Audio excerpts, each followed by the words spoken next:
Hey, it's Clint. Hope you're doing well. Today I thought I'd share a video with you on alkaline glazes. The alkaline glaze is basically a high temperature stoneware glaze that's made out of wood ashes, clay, and ground glass or sand. Sometimes lime was used also. And it produced a drippy, runny effect, an olive green color, and a brown or black if iron was added to it. And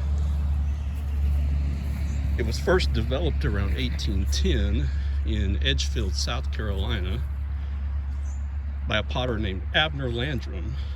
And he took on apprentices which carried the trade to other parts of the South. And by about 1850, it stretched from North Carolina to Texas. And it was one of the predominant glazes used in the South during the time period. Here I have some examples of pieces made in White County, Georgia, in Northeast Georgia. And they start with examples by some of the early potters that arrived there, the Cravens, the Pitchfords, the Dorseys, the Davidsons. They were all in the region working by about 1840. The Craven family arrived in 1825, along with the Davidsons in the 1820s. And this is a piece likely made by John V. Craven after he arrived in White County sometime between 1840 and 1860. Early on, the pieces had a light colored clay body, which made the glazes a lighter color. And this is an interesting form, a storage jar form with beautiful drips. You can see the texture to it, and it's got a Roman numeral indicating the gallon capacity. And it's interesting also, you can see a place where he patched it when it split whenever he was turning it on the wheel. And this is also another form made by a member of the Craven family, possibly John V. Craven or his cousin Isaac N. It's really difficult to tell because there haven't been any known signed examples to surface. But if you examine pieces made in North Carolina by family members, they all have this similar conical round and ridged handle. This is also another early form, probably 1840 to 70, beautiful alkaline glaze. You can see the richness of the glaze depending on the minerals that are in the clay body being used. They tend to take on a different color, and this one has a slightly more brown color than the other two. This is a piece made by a member of the Davidson family, probably around 1860 to 1880. Maybe a little earlier than that. It's really difficult to tell, but it was made using the same alkaline glaze formula with wood ash, clay, and ground glass, but they added creek sand to it, black creek sand to it, called iron sand. It was just a sand that had a high deposit of iron oxide in it, and it produced a black drippy color effect like that. And this was made by Isaac Henry Craven, the son of John V. Craven, using the iron sand glaze. And you can see the similar ridge style handle that his father possibly made, and for another family member. And then this was made by a member of the Dorsey family. Again, you can see the beautiful drips on the glaze and the way it ran down, the contrast. And that's what's so unique about the alkaline glaze. Once it goes into the kiln, it sort of does its own thing, and you get all these different glaze effects. These are from where the kiln arch was melting out, and just from what they'll do over time, they'll just start to melt when the bricks get too hot from the heat and just from being used a lot. During the 1890s, this piece was probably made late 1800s by probably Tarp or Williams Horatio Dorsey, but during the 1890s, John Milton Meaders established a pottery shop and hired members of the Davidson and Dorsey family, Williams Horatio Dorsey and Marion Davidson, to produce pieces for his sons to show them how to make pottery so that they could learn the trade themselves. And he worked for John Milton producing pottery, and gradually his sons learned the trade. Cheever Meaders was his youngest son. He made this jug sometime around 1920 and maybe up as late as 1940. And he was by about 1940, he was the last potter working in the White County area, and he continued on until his death in 1967. This is a signed example made by Cheever during the 1960s. And then his sons took up the trade, and these are pieces made by his sons, Lanier and Edwin. This is a stacker jug form. This was a form made not so much in White County, but in the Atlanta area. And he just decided when he made this to change the form up so he'd have something a little different to sell to his clientele. And then this is a grape decorated Edmund Meaders 1986 piece. And he wood fired and produced Alkaline Glaze till about 1990. And then he went over to making blue roosters and face jugs and electric fired wares. By that time he was in his 70s, and he was just too old to do all the work involved. And then you have a piece of mine. This is one I made last year. It's got the alkaline glaze with a little bit of iron added to it to darken the color, glass runs, and coggle wheel tooling on it. And I've included some books here also if you're interested in learning more. These are great books, From Mud to Jug. You can see the jug I have here by the Dorsey family is on the cover, possibly Tarp Dorsey or his son Williams Horatio. And then this is another book, The Meaders Family by Ralph Rensler and Robert Sayers. There's some great information about the Meaders family along with the earlier potters that taught them the trade. And here I've included what the materials look like in raw form. This is the wood ash, and it's all been sifted through the sifter to a fine flour-like consistency. That's the wood ash.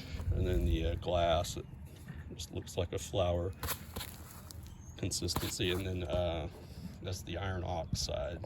In different regions around here, it was called iron sand glaze, or iron sand that was added for the iron to the alkaline glaze. But in different regions, different names appeared.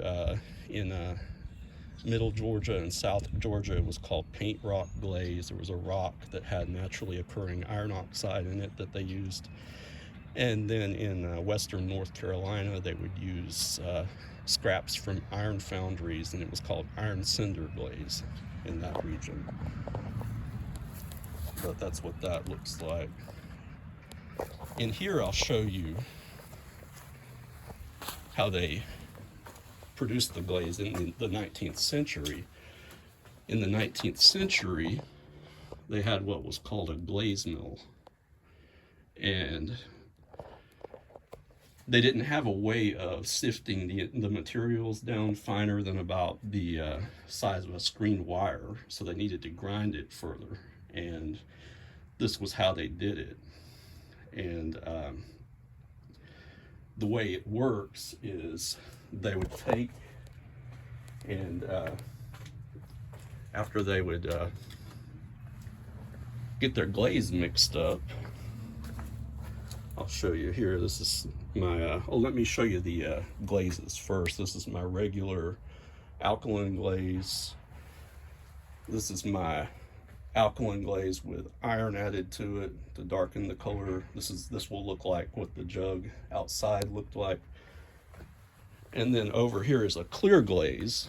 The clear glaze is made by mixing different proportions of ash and glass together, and it produces a clear over the pieces. And you can get colors under a clear glaze, and it works well for that purpose. But back to the glaze mill, the way it would have been produced is, or refined rather, is it would have been stirred first, and after it was mixed up like this real good. I've already mixed this, so I didn't have to stir it very much. Usually you have to stir it 2 or 3 minutes to get it mixed up good, but luckily I've done most of that. And they would just dip a pitcher in like this, and the way this works also is that right here, let me show you this. It's got a iron shaft right here that runs up, and it's pivoted on a center point made of iron, and that raises and lowers the top stone to the right level so that it can be ground up to the right consistency. And then clay is packed around the outside of it to where it won't run out the sides, and then the glaze will go down in this hole in the center, and then as it's being turned, it'll run out the side. Now I'll take the glaze and pour it down in the center there.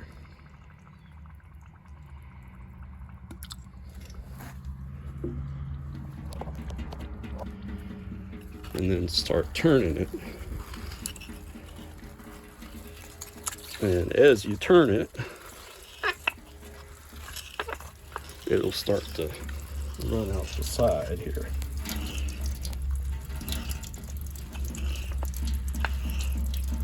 Into the container.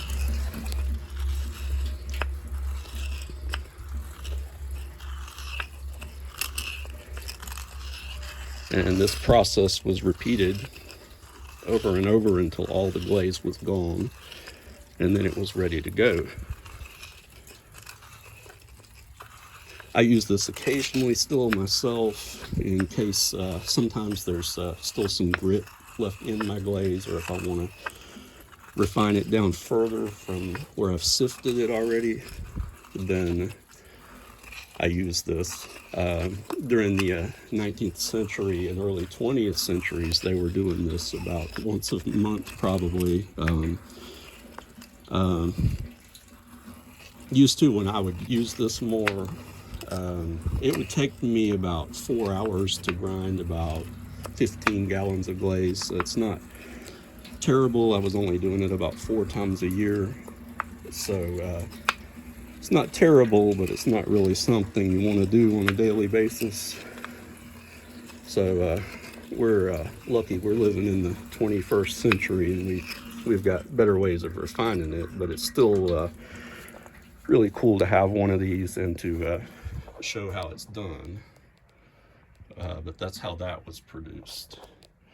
Now over here I'll show you how the pieces were glazed. I'll use the Eagle jug from my previous videos as an example.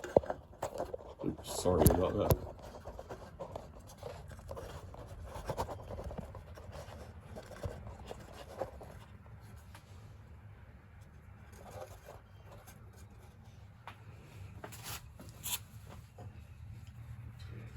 Okay, this is the jug right here. I've waxed over the flags now to where this glaze won't stick to it because it'll blur the glaze out if I glaze over it like it is. I'll stir it up real good again.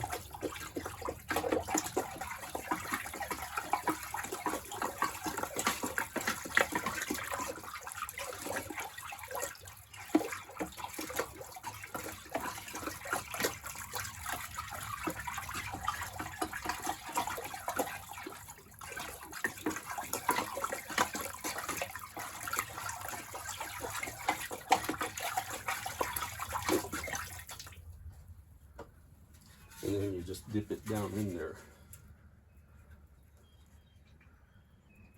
I let the glaze go down into the inside of it first.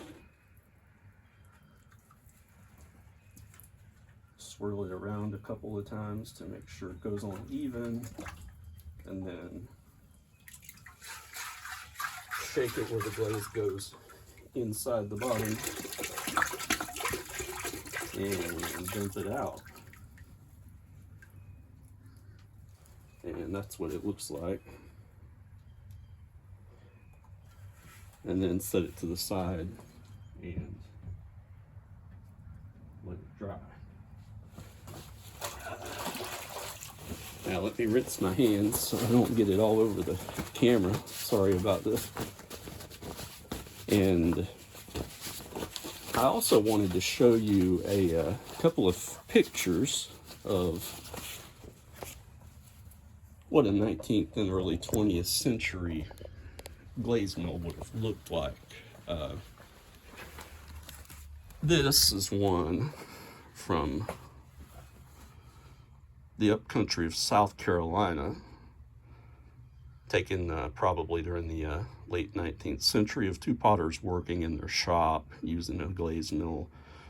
And you can see to the left there's a what's called a glass beater, and they would pound the glass up in that prior to mixing the glaze, and then they would run it through the glaze mill and use it that way. I'll also show you outside here what Lanier Meaders glaze mill looked like, and my design was taken after his, was made similar to his. And you can see here what that would have looked like if I can get it open. But you can see him standing beside it, grinding with it. You can see how he's got it set up there.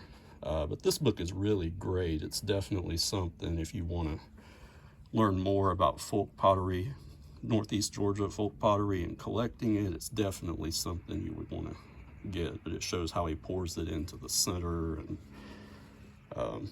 how he produces it. There's also a video about the Meaders family produced by the Smithsonian as well. That's great. It shows Lanier and his father Cheever working together, making they make a pitcher and a churn, and it shows all the process of the kiln firing and all of that. Anyway, I hope you enjoyed this video, and if you're interested in learning more, I have a website, clintaldermanpottery.com. Feel free to message me, and I'll be glad to help you. But hope you have a nice day. Thanks.